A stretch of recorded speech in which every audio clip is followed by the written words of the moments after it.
What's up? Welcome to Sixx Days. I am Bob Sixx. Today we're going to discuss dating sites and dating experts. Little disclaimer right up front is there are exceptions to every rule, as I point out all the time. So I'm not shitting on dating websites as much as dating experts. Also, a quick side note, next week's video will be about language, specifically cuss words. Recently saw someone make a post on Facebook asking what your thoughts were on the word fuck. So that inspired me, so I will address that next week. But on today's topic, I was watching Penn and Teller's bullshit. Did I already say that? I don't know. Who knows?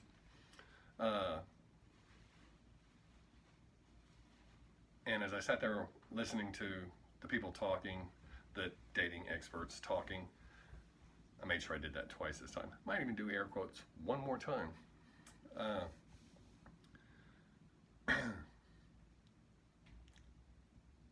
There's no dating experts. Those people are telling you what has worked for them. We're all different. Different things work for different people. I've been ugly all my life. I've never had a problem. About self-confidence. I've always been confident in who I am and secure in who I am. I don't ignore the facts. I know what's what. I've never had a problem dating. I have a good-looking wife. Out of my league. So it's not so much looks as it is your self-confidence and who you are and believing in yourself. It's something I learned growing up. My early developmental years, my biological father was extremely abusive, constantly putting us down and belittling us and all that kind of shit. So I had to develop my own ways to boost my self-confidence. So that's a huge part in dating. If you don't believe in yourself and you don't like yourself, I really don't understand how you can expect anybody else to. And it's just a big snowball effect. If you feel that way about yourself, you're going to project that, and then other people are going to see that, and they don't want to be a part of that. So you can build your self-confidence. I'm really good at teaching people how to be self-confident and believing in themselves. I always tell my kids when they were growing up, 80% of anything you do in life is believing that you can do it. That applies to everything in your life. Yes, there are some things that you just won't be able to do. There's some things I can't do. But most things I succeed at because I believe that I can do it. I was going to open with this too. I had also saw where somebody posted on Facebook. They posed the question, are people who are not available really more attractive? The answer is yes. And the reason for that is most people, again, there's exceptions to every rule, but most people that are single, if they're miserable, they project misery. That makes them less attractive. It literally affects your look, the vibe that you're giving off, your energy that surrounds you. Once they find someone and they're happy, they're projecting a positive energy and they literally look happier. So yes, they are more attractive. Look at pictures on the internet, Google it. People that are sad or mad or miserable, and then positive, happy people, look at the difference. I mean, their face alone, just in a picture where you can't feel the vibe, is different.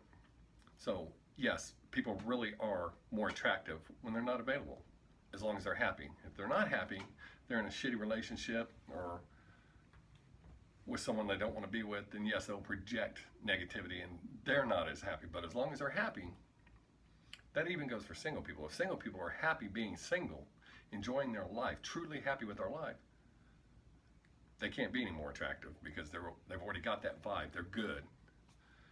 So the answer to that question is yes, people really are more attractive when they're not available.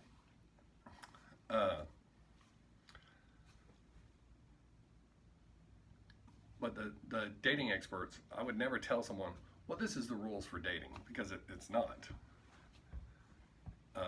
There's no hard rule. We're all different. You know, some people like liver, some people don't. Some people are allergic to penicillin, some people aren't. Some people are allergic to cats, some people aren't. We're all different.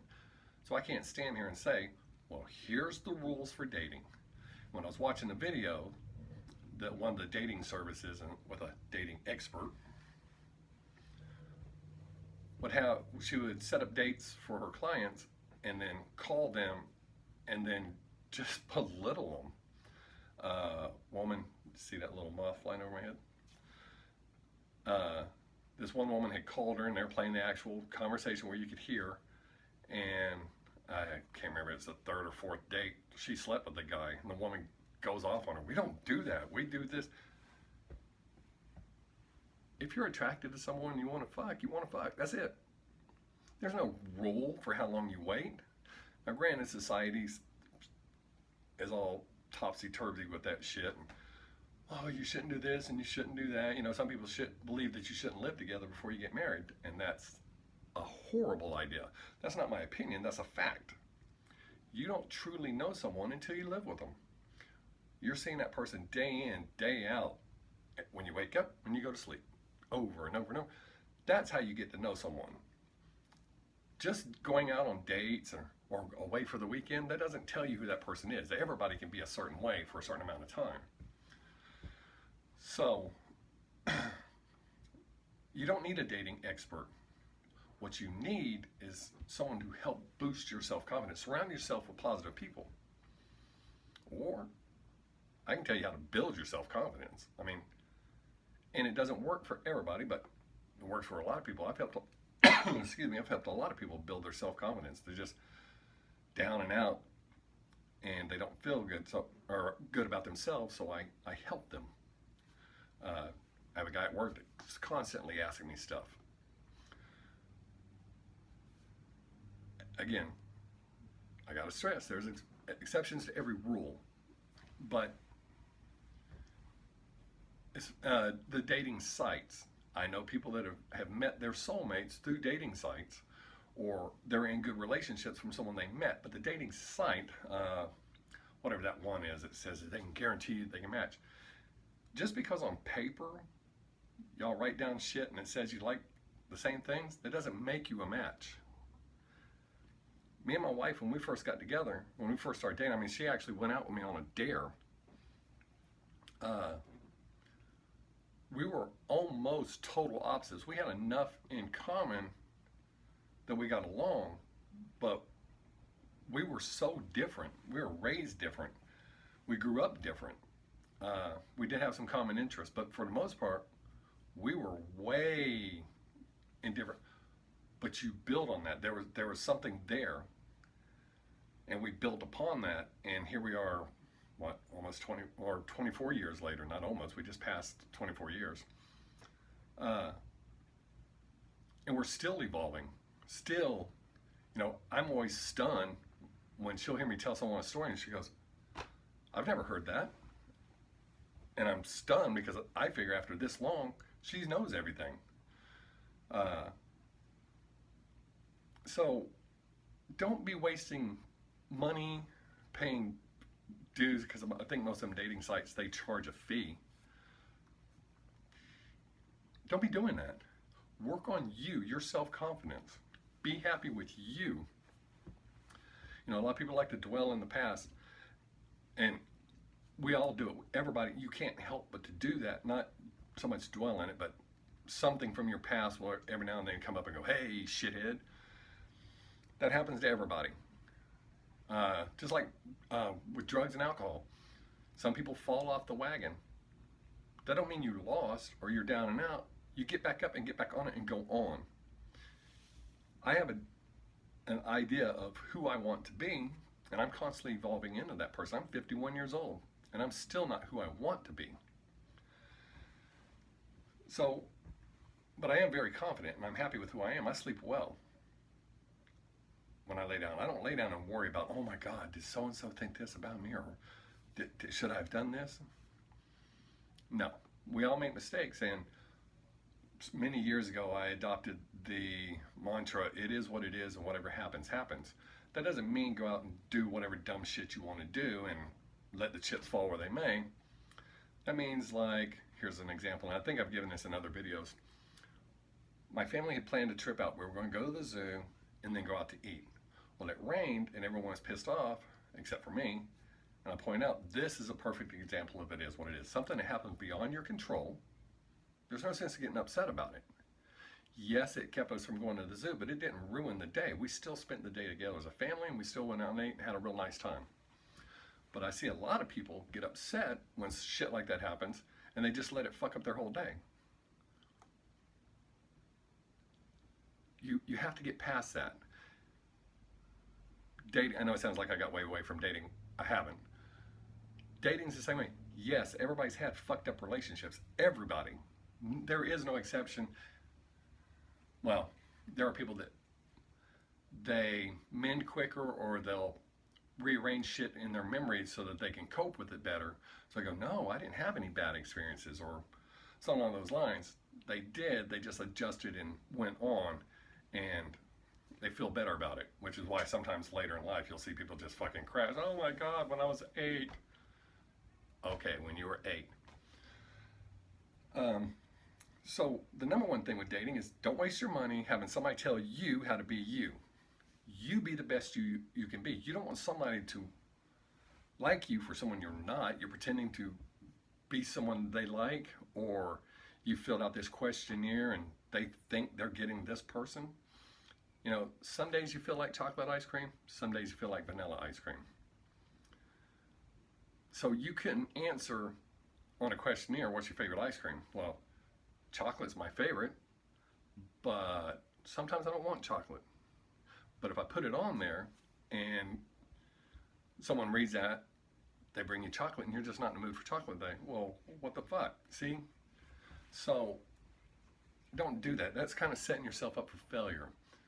I also live hard and true by the, I'd rather be hated for who I am than loved for who I'm not. I'm not as bad as when I was a teenager, when I was a real asshole to everybody, and a lot of people still think I'm an asshole, but I try to be a little more sympathetic for other people's feelings, but I'm not going to bullshit you. I'm going to tell you how it is, and if you don't like it, well, then you don't like it. So work on you. Be happy with you and your circumstances. If you don't like something, change it. You don't like where you live, you may not be able to move now, but have that as a goal to move on. And you need to do that with relationships. If you have a fucked up relationship, that doesn't make everyone bad. That's that one. Or if it happens 2 or 3 times, it's just the situation or that individual. It's not all individuals. So the key to dating is not paying someone to tell you what you need to do to get a date. That's garbage. You need to be happy with you. And once you're happy with you, you'll start projecting a positive energy and more people will come to you. Be interested in you. Also, don't be out there trying to find a relationship, because that makes you seem desperate. And that's just as unappealing as being down and out. Me and my wife, when we got together, neither one of us wanted a relationship. I just came out of a bad marriage. The last thing I wanted was a relationship. She had come out of a bad relationship. We didn't want a relationship. We just got together and had fun, enjoyed being together. And it worked. That doesn't mean it's always been good. We have our ups and downs, just like most couples. Which reminds me, if you are in a perfect, got my 3 in, if you're in a perfect relationship, there's something going on you don't know about. No relationship's perfect. Everybody has off days. Everybody gets pissed off. Everybody just has a day where they don't want any fucking body around them. It's just the way it is. You need to accept that sometimes this person's just not in a great mood. It's not you personally. They're not in a great mood. They don't want anybody fucking with them. Or maybe they just need a little break from you. It is what it is. Don't get upset. It's not the end of your relationship. So, wow, that went quick. I know it seemed like I wasn't really talking about dating, but the key to dating, successfully dating, is be happy with you. Build your self-confidence. Learn to be happy with you. Like yourself. I love myself. That don't mean I love everything about me, but I love me. And I find a happy balance, the good and the bad. You know, I accept that I cuss. I'm having to accept it. I just fall asleep sometimes. Be happy with you and learn to be assertive. Don't just do something for someone because you think, oh, well, this will make them love me. It won't. That's how you end up getting used and abused. If you don't want to do something, don't do it. I don't mean if your significant other or someone you're interested in goes, hey, I got to spend the day picking up dog shit and doing the yard. Do you want to help? I mean, if you really don't want to do it, say no. But it won't kill you to do that. That's not compromising who you are. That's helping out someone. There's nothing wrong with that. But if somebody says, hey, you want to have a threesome or you want to try anal, and you are dead set against it, say no. Because if you do it, you're going to feel even worse about yourself, and it's going to cause bigger problems. Holy shit, I'm almost on 17 minutes. So, learn to be assertive. Stand up for who you are and what you believe in. Don't compromise yourself. Build your self-confidence and be happy with yourself. If you need any help, message me. I can give you some pointers.